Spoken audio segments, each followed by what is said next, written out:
Los huesos que aquí estamos, por los vuestros esperamos. Así reza la leyenda de bienvenida a la capilla de los huesos de Évora. El templo fue construido por los jesuitas en el siglo XVI, usando más de 5.000 restos humanos. Una reflexión acerca de dónde procede nuestra especie y hacia dónde se dirige. La ciencia estima que nosotros, los seres humanos, tenemos cerca de 7 millones de años. Pero solo a partir de Darwin, ya en el siglo XIX, hemos comprendido que no somos la especie elegida, sino una especie única, entre otras muchas especies únicas, aunque eso sí, maravillosamente inteligentes. Capaces de adaptar objetos, de hacer fuego, de moldear metales y de construir ruedas. ¿Realmente fue todo idea nuestra? Parece que en efecto, en el pasado de la humanidad, en un momento embrionario de lo que podemos considerar el paso del homínido al hombre, hay una especie de injerencia externa. ¿Qué, cómo nace la inteligencia? Es más, ¿por qué no hemos encontrado ninguna evidencia que permita explicar algunos de los grandes enigmas sobre los que se sustenta el fundamento mismo de la civilización, la domesticación de animales? No hay una explicación. ¿Cuándo? ¿Cómo comenzó eso? ¿Cómo comenzó la agricultura? Nadie ha encontrado una evidencia. ¿Se encuentra la agricultura de repente? En todas las partes del globo. Pero si examinamos las leyendas, se dice que son traídos por dioses. La cosa es, ¿los dioses los imaginaron o tuvieron una intervención real? Seguimos sin tener muy claro de dónde venimos. No nos ponemos de acuerdo en hacia dónde vamos. No sabemos por qué somos tan diferentes a todas las especies que pueblan nuestro planeta, y si deambulamos o no, solos por el cosmos. En momentos muy concretos de la humanidad ha habido esas inteligencias no humanas que sí han intervenido de forma activa en ese devenir. El mero hecho de que haya un eslabón perdido, sí, la ciencia nos habla de un eslabón perdido, pero es inidentificable, no se sabe qué es. Es un salto cuantitativo, cualitativo, que se produce en un ser que no deja de ser lo más parecido a un simio, que de golpe y porrazo se convierte en un ser absolutamente inteligente. ¿Qué proceso se produce en ese instante o quién maneja los hilos para que eso se lleve a efecto?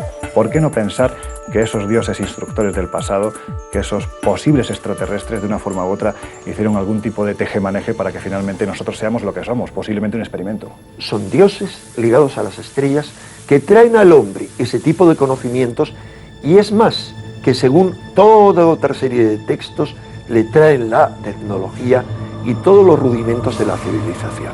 Todos ellos dan el mismo mensaje. Ellos fueron nuestros creadores o intervinieron en nuestra evolución para ser lo que somos. Y además hay un segundo mensaje. En todas ellas volveremos.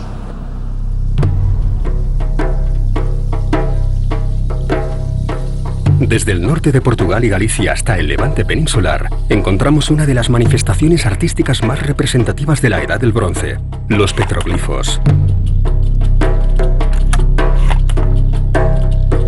Existe la posibilidad de que el hombre de la Edad del Bronce conociese el universo que nos rodea, miles de años antes de conocer el telescopio.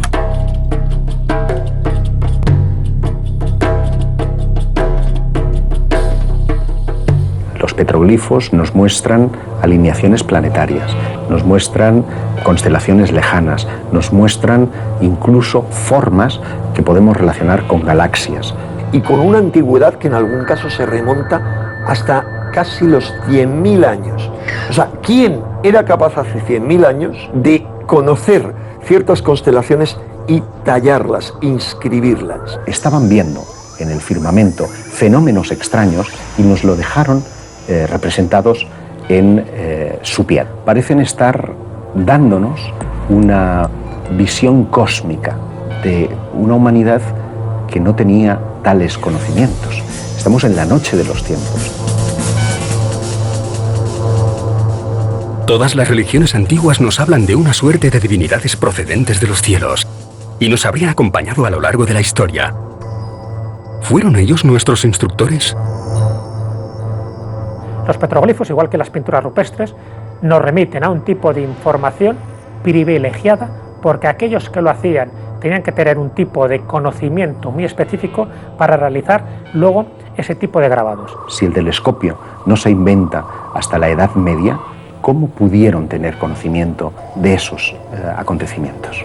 Entiendo que petroglifos como por ejemplo los que nos encontramos en Galicia, en Campo Lameiro, donde además observamos esas extrañas espirales, esos fenómenos cosmológicos que también allí se representan, pues verdaderamente es porque el hombre del pasado algo veía, porque además atendamos a que el que representa eso ahí es lo más parecido a lo que podemos denominar un hombre de poder, un chamán, ¿no? El que tiene el acceso al conocimiento, el que sabe, esa es la traducción de la palabra chamán. Cuando estudiamos todo ello, vemos claramente que está señalando a determinadas estrellas.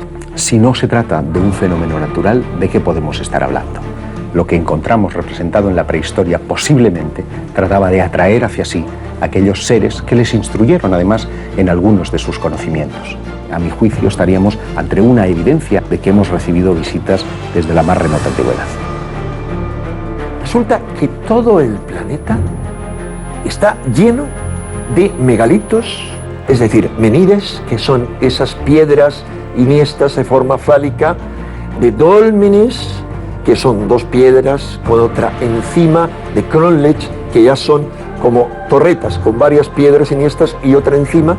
¿Cómo puede uno explicar que hace quizá 7.000 años, 10.000, 12.000 años, en todo el planeta surgiera la misma costumbre? Esto no podía ser casual, pero lo interesante es cuando los astrónomos entran en juego y te dicen que además muchos de estos monumentos tenían una orientación astronómica precisa. No hay explicación posible, salvo que pensemos en que hubo en una antigüedad más remota una civilización planetaria, es decir, salvo que pensemos que ese conocimiento les ha venido de algún sitio.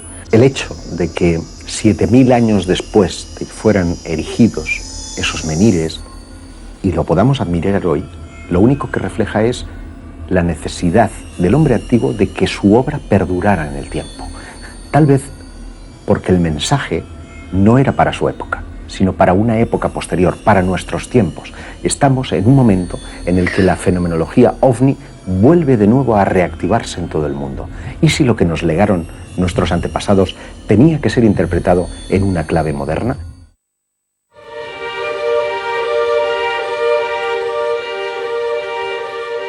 El fenómeno ovni está interaccionando con el ser humano desde que el hombre es hombre, o incluso pudo llegar a participar activamente en su creación.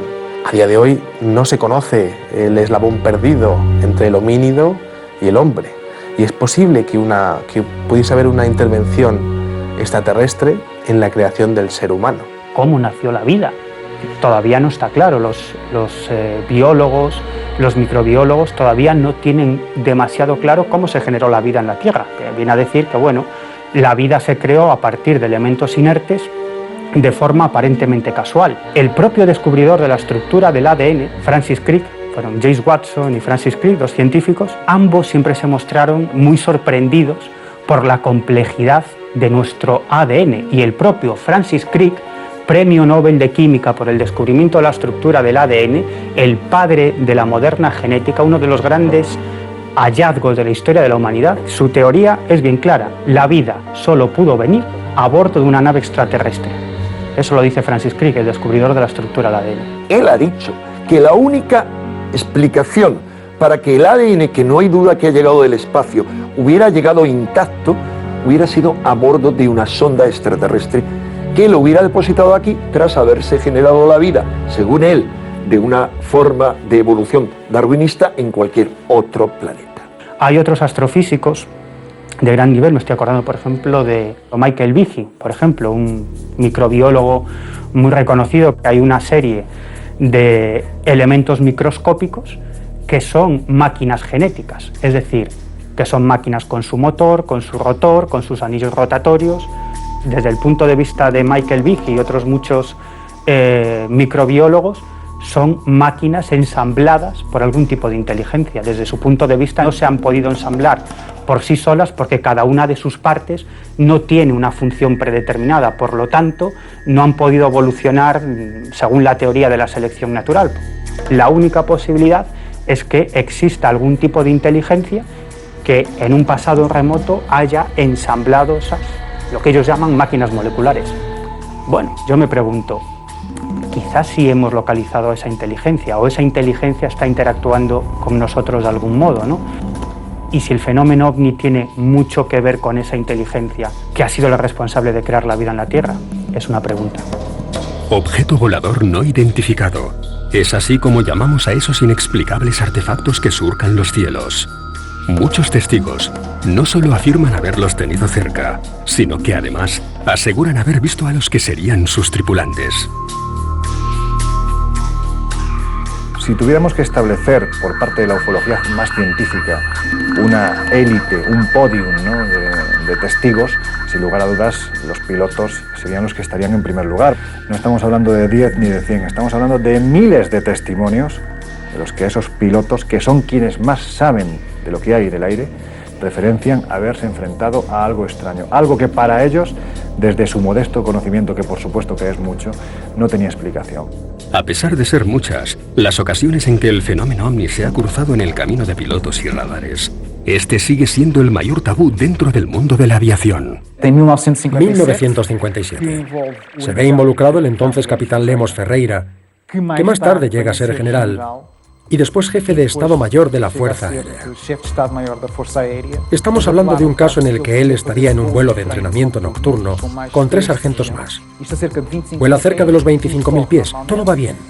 De repente surge un punto de luz amarillo frente a ellos, pero que no logran estimar ni su tamaño ni la distancia a la que se encuentra.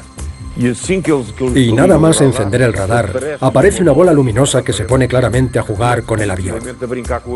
Se aproxima, huye, para aquí, para allá. El panel de control totalmente iluminado. Poco después, el objeto cambió de tamaño. Pasó de ser una bola pequeña amarilla a una bola anaranjada más grande. Y más tarde se convirtió en algo así como un dedo. Un dedo curvado, o una salchicha del color del hierro fundido. Los pilotos estaban atónitos. ¿Qué está pasando? ¿Qué ocurre? De dentro de aquella especie de dedo curvado salieron 4 esferas más que empezaron a circundar al objeto. Y en un determinado momento, todo aquello parece coger carrerilla y se lanza contra los aviones. La Fuerza Aérea emite un comunicado otorgando credibilidad a los pilotos, ya que son pilotos con muchas horas de vuelo. Los movimientos de aquellos supuestos, ¿cómo se llaman?, no identificados, ovnis, son movimientos que no corresponden de ninguna manera a un instrumento de vuelo que nosotros conozcamos. En el Casar de Cáceres, en Extremadura, nos encontramos con una de esas piezas tan incómodas para la arqueología. Tradicionalmente, las estelas funerarias tratan de describir hechos, vida y personalidad del fallecido al que retratan. Pero esta estela del siglo II, conocida como el astronauta del Casar, ¿a quién trataba de describir? Es una figura inquietante porque no tiene explicación alguna, una cabeza abombada, unos ojos achinados, orientales, sonrientes, con unas botas gruesas, muy llamativas, muy parecidas a las de los cosmonautas, con una especie de escafandra, cuello largo, los hombros levantados, alzados, y la leyenda que aparece en el cuerpo es totalmente indescifrable. A pesar de ser caracteres latinos, el texto no ha podido ser traducido. Solo la palabra Ilucia, en el tercer renglón, parece tener sentido, pero curiosamente se estaría refiriendo a Lug, dios celtíbero de la luz. Hay un caso con el entonces teniente Julio Guerra. Estaba cerca de los 6.000 pies, volando en un Sigma, y parece avistar una cosa brillante, como un reflejo del sol, sobre el panel de control de un avión. El objeto de repente asciende hasta su altura y se queda ahí mismo, frente a su avión. Perplejo, le dice a la torre de control que tiene enfrente un objeto que no conoce, una especie de bola de mercurio, que no tiene alas, que no tiene sistema de propulsión aparente y que no entiende cómo logró hacer una elevación, desde casi el suelo hasta los 6.000 pies, en unos segundos. La bola, sin desviarse, va a su encuentro, hace una pirueta, pasa por encima de su avión y se marcha. Julio Guerra habla de una esfera de mercurio plateada, que tenía 2 partes, plateada en la parte superior y rojiza en la de abajo, que tendría un ecuador con varias lucecitas parpadeando. Hay casos más espectaculares, ¿no? El caso protagonizado por Juan Ignacio Lorenzo Torres, en los años 60, un piloto de Iberia que se encuentra frente a un objeto que se posiciona a escasos metros de la carlinga del avión y con el que llega a entablar algún tipo de comunicación. Me dijo el segundo, lo tengo a la vista, está ahí, está ahí. Y cuando miramos hacia afuera, vimos una luz impresionante, que era como un balón con dos luces laterales, que venía a rumbo de colisión. Yo siempre lo cuento, pasamos miedo físico. Y de repente a 10 metros se nos paró. A 10 metros. Invirtió la velocidad. Se la hizo ya marcha atrás. El avión de pasajeros que comandaba Juan Ignacio pasó más de 10 minutos frente a aquel objeto. Tras intentar comunicarse por radio en distintos idiomas y no obteniendo respuesta, piloto y tripulante parecen ponerse de acuerdo y llegan a establecer un diálogo. Fue cuando yo establecí un código muy sencillo. Entonces encendí las luces de mi avión, las enciendo y los apago. Esto significa sí. Ahora lo voy a hacer 2 veces. Las apago, las enciendo 2 veces y significa no. Juan Ignacio describe aquel objeto como un ojo cubierto de venas grisáceas con 2 luces laterales más pequeñas. Estas cambiaban de color y tamaño, respondiendo al código previamente establecido. Es que aquello parece que quería mostrarse ante ellos e incluso jugaba con ellos y es más, quería hacer una demostración de fuerza, ¿no? Diciendo, bueno, mi tecnología está muy por delante de la tuya y puedo hacer contigo absolutamente lo que quiero. Si no son humanos, ¿quién tripula estos artefactos? ¿Realmente proceden de otros planetas? No se comprende sino por qué esa obsesión excesiva de los antiguos por las estrellas. Ahora hace falta abrir las mentes. ¿Son estas representaciones las mismas a las que hoy llamamos ovni? De ser así, nuestros antepasados no solamente observaron los mismos fenómenos aéreos que describe la ufología actual, sino que también habrían inmortalizado en sus pinturas a sus tripulantes. No solo aparecen este tipo de figuras ovaladas, sino que también aparecen seres, figuras antropomorfas, donde le salen rayos de la cabeza, o donde tienen una fisonomía bastante extraña, o parece que tienen gafas o una escafandra. Lo que nos parecen cascos, o incluso lo que podríamos identificar con platillos volantes. Circunstancias que no deberían de estar ahí, porque no tienen explicación. Porque estás viendo no solo representación de seres que no se corresponden para nada con los clanes tribales que habitaban en aquel entonces, que aparentemente son sus dioses, que aparentemente someten a los pueblos, que aparentemente los maltratan, incluso se realizan sacrificios para, en fin, saciar la sed de sangre de estos dioses que siempre vienen de las estrellas. Esto es lo que nos dicen los mitos. Del mismo modo que pintaban un bisonte porque querían cazar un bisonte, a lo mejor estaban pintando lo que nos parece un platillo volante para atraer a sus dioses. Parece ser que el hombre ya veía algo y lo quería imitar. Pues es posible que nos encontremos ante esta posibilidad.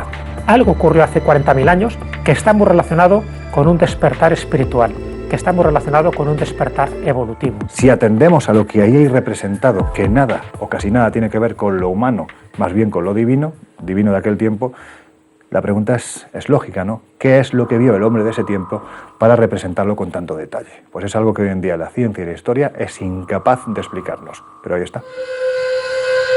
Cada vez son más los investigadores del fenómeno ovni que ven indicios de una presencia extraterrestre que habría acompañado al ser humano desde su nacimiento como especie.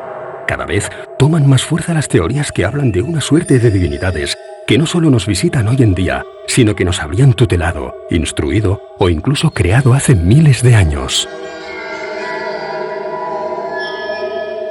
Si hay registros arqueológicos que nos muestran fenómenos desconocidos, con formas antropomorfas, con objetos que parecen representar lo que hoy llamaríamos platillos volantes, y los primeros vuelos de la humanidad son a principios del siglo XX, ¿quién volaba entonces?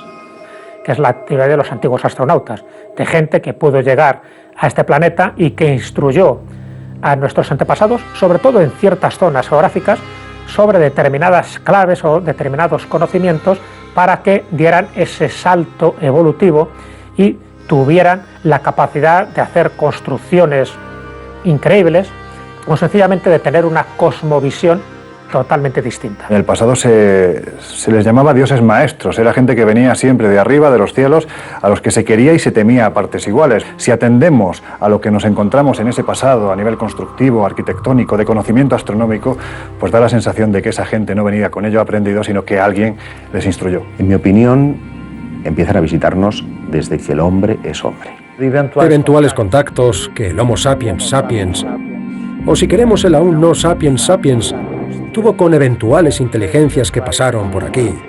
Son preguntas y quedan abiertas.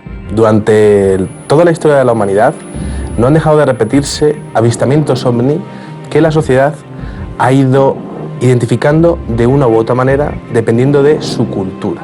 En muchas escrituras antiguas aparecen encuentros con supuestas deidades. El gran enigma de si estamos solos o no ya se había resuelto, y es, sin ninguna duda, la presencia continua de una inteligencia ajena a la Tierra que no deja de tener contactos esporádicos o públicos con diferentes sociedades, quizá para ir viendo la posibilidad de tener un contacto masivo algún día.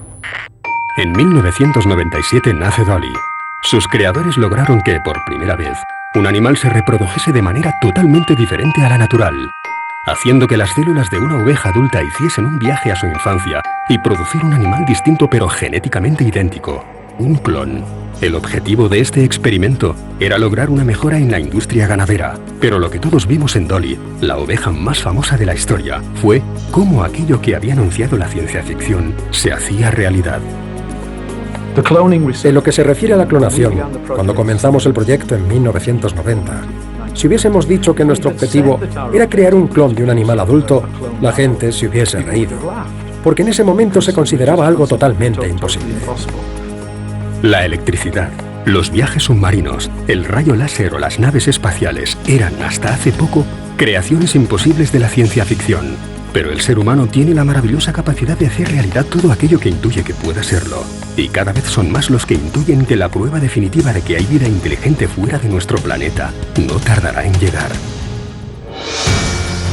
Somos muy diferentes, demasiado diferentes al resto de especies que pueblan nuestro planeta. ¿Pudo ser esta la causa de que alguien venido de otro lugar se fijara en nosotros? La arqueología nos deslumbra con nuevos y cada vez más intrigantes descubrimientos. ¿Cuándo descubrimos el telescopio? ¿Quién nos enseñó a hacer fuego? ¿Aquello que el hombre pintó en sus cavernas es lo mismo con lo que los pilotos afirman haberse topado en nuestros días? ¿Existe la posibilidad de que alguien o algo nos esté visitando? ¿O ellos ya estaban aquí?